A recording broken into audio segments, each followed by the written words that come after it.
네, 여러분 안녕하십니까?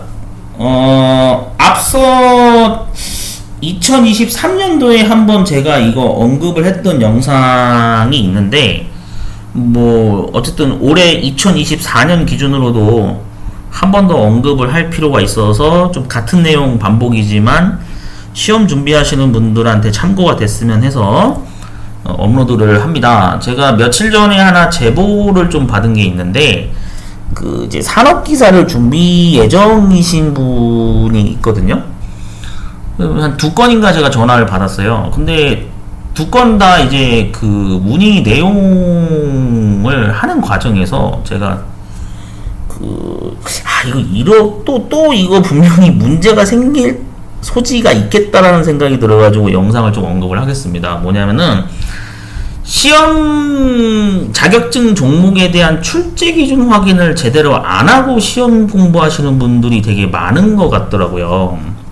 물론 어느 정도 이제 22년도에 개편을 한 시점 이후로 벌써 한 2년 정도가 지금 지난 시점이기는 한데, 근데 처음 시험 준비하시는 분들 같은 경우에는 당연히 배경을 모를 수가 있겠죠.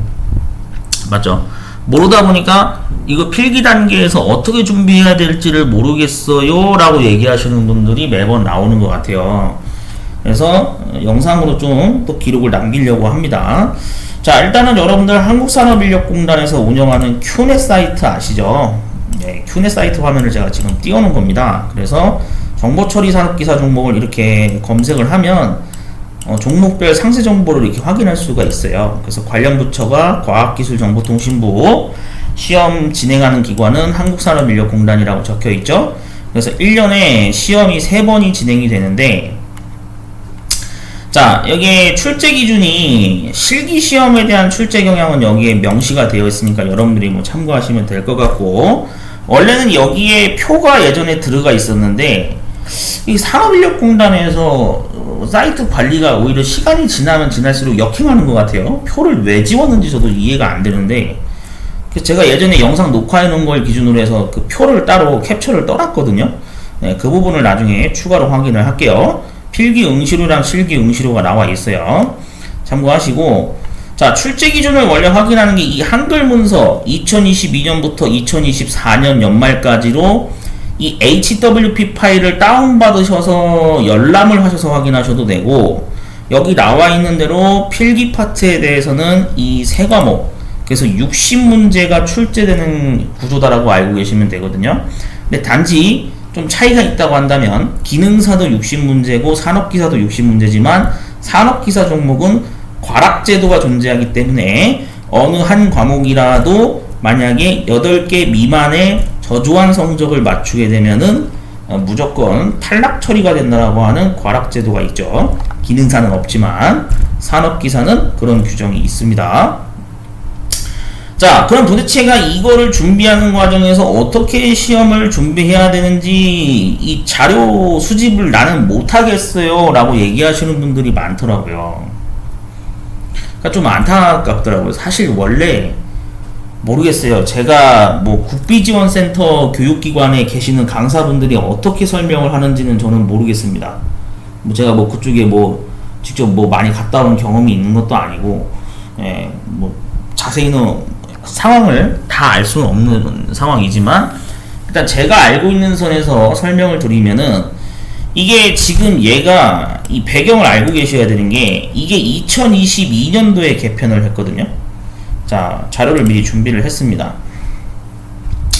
자, 보세요. 정보처리 산업기사 출제 기준을 당시 큐넷 사이트에 올라왔던 캡처본인데, 얘가 2022년 1월 1일부로 이렇게 개편이 됐어요. 필기 파트가 정보 시스템 기반 기술, 프로그래밍 언어 활용, 데이터베이스 활용 해가지고 이렇게 20문제씩 3과목으로 60문제가 출제된다라는 게 필기 출제 기준 이렇게 표가 만들어져 있었고요. 실기에서는 당연히 여기에 언급되어 있는 이 과목 분류에 따라서 주관식 20문제가 시험 문제로 나온다라는 거를 표시를 했었어요.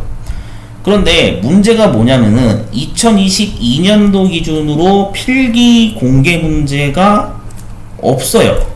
이걸 여러분들이 이해를 하셔야 되는데, 당시에 한국산업인력공단에서 시험을 진행하는 그 진행 규칙을 종이 시험지를 주고 OMR 카드에다가 컴퓨터용 사인펜으로 마킹하는 방식은 2021년도까지 했습니다. 제가 알기로는 정확히 2021년도까지 그렇게 진행했던 걸로 기억하거든요. 근데 2022년도부터 컴퓨터실에서 마우스로 정답이라고 생각하는 거를 클릭하는 방식의 CBT 시험 방식으로 전환이 되면서 시험지를 가져갈 수가 없는 상황이 되다 보니까 결국 어떻게 돼요? 문제가 공개가 안 돼요. 그러니까 이 정보처리 산업기사는 특징이 뭐냐면은 공개 문제 자료가 없어요.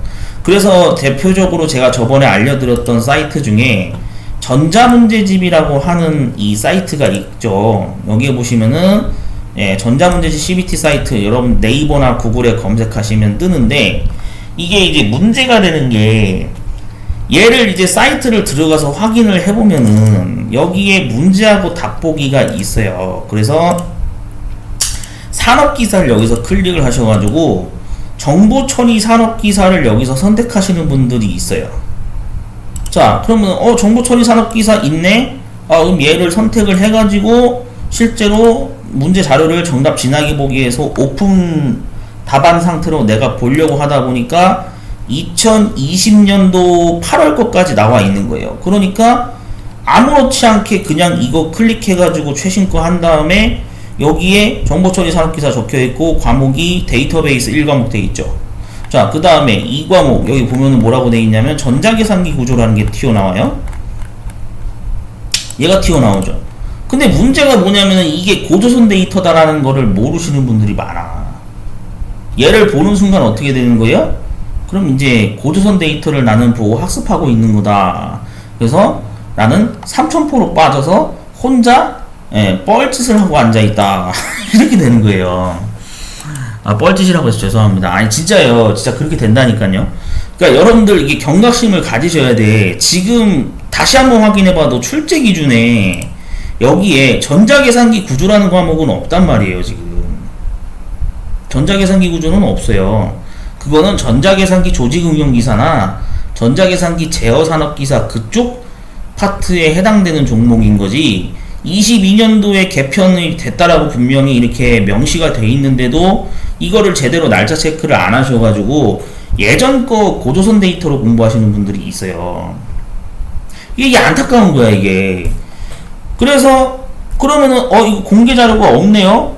없게 되는 거죠. 그래서 임시방편으로 제가 설명드렸던 게 뭐라 그랬냐면 정보처리 기사거가 지금 이 출제 기준 확인해 보시면 이렇게 돼 있는데 여기에 중복되는 과목이 분명히 있다는 얘기죠. 프로그래밍 언어 활용이 지금 정보처리 기사 출제 기준에서도 똑같이 있어요. 그 다음에 여기 보시면은 데이터베이스 활용도 정보처리 기사에서 똑같이 나와요. 여기 데이터베이스 구축이라고 했잖아. 얘랑 중복이 되거든요.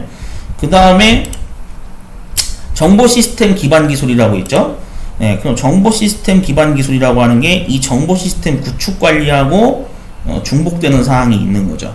맞죠? 그러니까 그렇게 지금 출제가 되는 거에 이어서 기사는 범위가 더 넓다 보니까 뭐 소프트웨어 설계나 뭐 소프트웨어 개발이 더 추가되어 있는 상태이긴 한데 중요한 거는 뭐냐면은 정보처리 기사는 공개 문제가 있어요.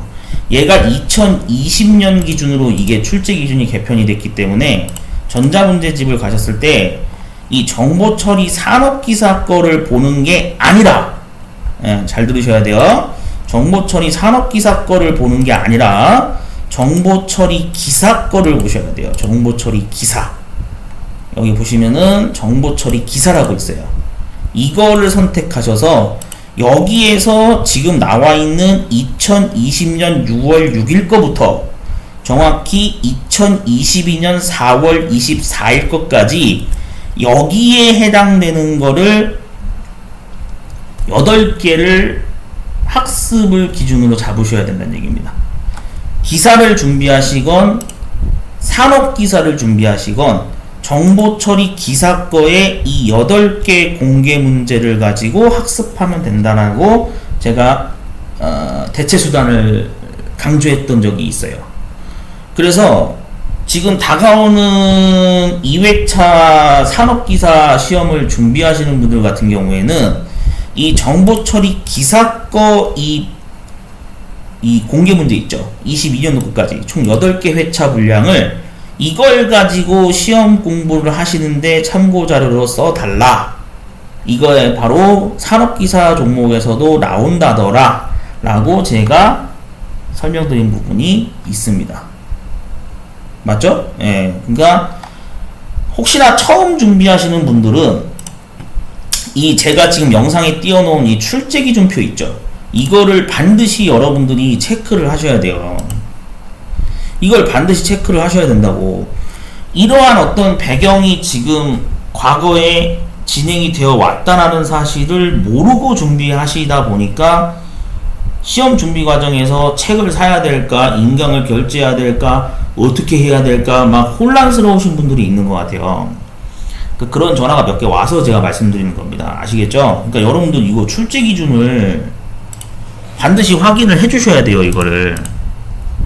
그래서 기사건 난이도로 여러분들이 학습을 하실 것을 권한다 라고 재차 강조하는 영상을 남깁니다. 그러니까 당연히 필터링 하셔야겠죠. 기사에서만 출제되는 문제가 있을 거고 산업기사에서 출제되는 문제도 있을 건데 내가 어차피 나중에 목표를 정보처리 기사까지 가는 걸 목표로 한다라고 했을 경우에는 어쨌든 여러분들이 기사거 공개 문제로 학습을 하셔야 돼요. 산업기사를 당장에 본다고 하더라도. 이해되셨죠? 그래서 필기에서는 공개 자료가 대체 수단이 되는 게 이 정보처리 기사 등급에 있는 8개 회차 문제로 학습을 해달라. 이렇게 정리를 할 수가 있겠습니다. 아시겠죠? 제가 혹시나 해서 이거 출제 기준표를 제가 캡처를 떠났어요. 왜냐면은 큐넷 사이트에서 얘네가 산업인력공단이 이 표를 없애버렸거든. 없애버렸어요. 진짜로. 진짜 없애버렸다니까요. 그러니까 여러분들이 이거를 세부 분류표를 일일이 다 확인해가지고 여기랑 비교를 해보셔야 돼.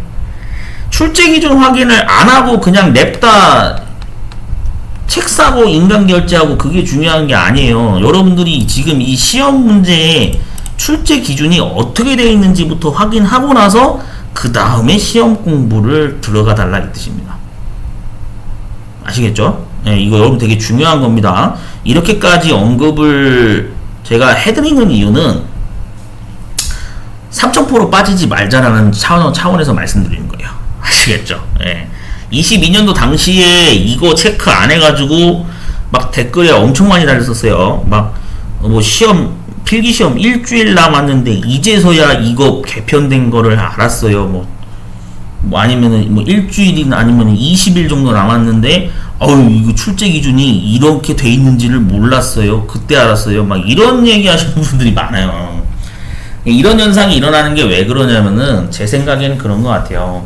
뭐 워낙에 그 뭐라 그럴까, 요즘에는 혼자 공부하는 게 대세다 해가지고 1인 가구가 막 1000만 명 시대를 찍기도 했고, 이제 그러다 보니까 혼자 보내는 시간이 많다 보니까 옆에서 누가 이렇게 대놓고 알려주는 그런 구조가 아니잖아요. 예. 원래 관공서에서는 여러분들한테 친절하게 일일이 다 연락해서 알려주고 그런 짓거리를 안 해요. 응시자분들 본인이 직접 검색해서 관공서 사이트 들어가서 견적을 확인해야지. 그래서 검색하는 습관이 중요하다고 제가 말씀드린 적 있죠. 네, 그러니까 여러분들 이게 중요한 게 뭐냐면 앞으로 어떤 자격증을 준비하시던지 간에 일단은 출제 기준 먼저 꼭 확인을 하세요. 책을 사고 인강을 뭐 결제하고 그건 나중 문제야. 내가 필기 공부를 할 건데 필기 출제 기준 견적이 이렇다라는 거는 알고 시작해야지. 맞죠? 그렇게 두 개 비교를 해보셔야죠, 당연히. 그리고 이제 간혹 그런 경우도 있어요. 뭐 다 그런 건 아니겠지만 일각에서는 그런 얘기도 나오는데, 이 정보처리 나는 기능사 안 치고 산업기사 바로 치려고 하는데 괜찮나요? 이렇게 물어보시더라고요. 그거는 본인 선택입니다. 뭐 제가 이래라 저래라 왈가왈부할 입장은 아닌데, 근데 제 개인적인 생각으로는 차라리 할 거면은 기능사 산업기사를 같이 준비하세요. 그게 나아요. 둘 중에 하나 얻어 걸려라 이거지. 같이 준비해서. 응시로야 좀 이제 배로 들어가니까 좀 부담스러운 게 있겠지만, 내가 무조건 합격한다는 보장이 없잖아요. 맞잖아요. 떨어질 수도 있는 거고 붙을 수도 있는 거고 복불복인데 냅다 그냥 한 개만 그냥 준비하는 것보다는 둘 중에 하나 얻어 걸리는 거 실기까지 쭉 밀고 가면 되는 거잖아요. 맞죠? 예. 그래서 여러분들이 이거를 계획을 세우시거나 하실 때 판단을 잘 하셔야 돼요. 그러니까 판단을 하는 기준은 우선은 객관적인 내용인 이걸 가지고 출제 기준이 이렇구나 확인하고 나서 계획을 세우시라 이겁니다. 아시겠죠? 제가 간곡하게 부탁드리는 거예요. 그러니까 좀 우리 실수를 줄이자고요. 네. 다음에 다른 영상으로 또 찾아뵙도록 하겠습니다.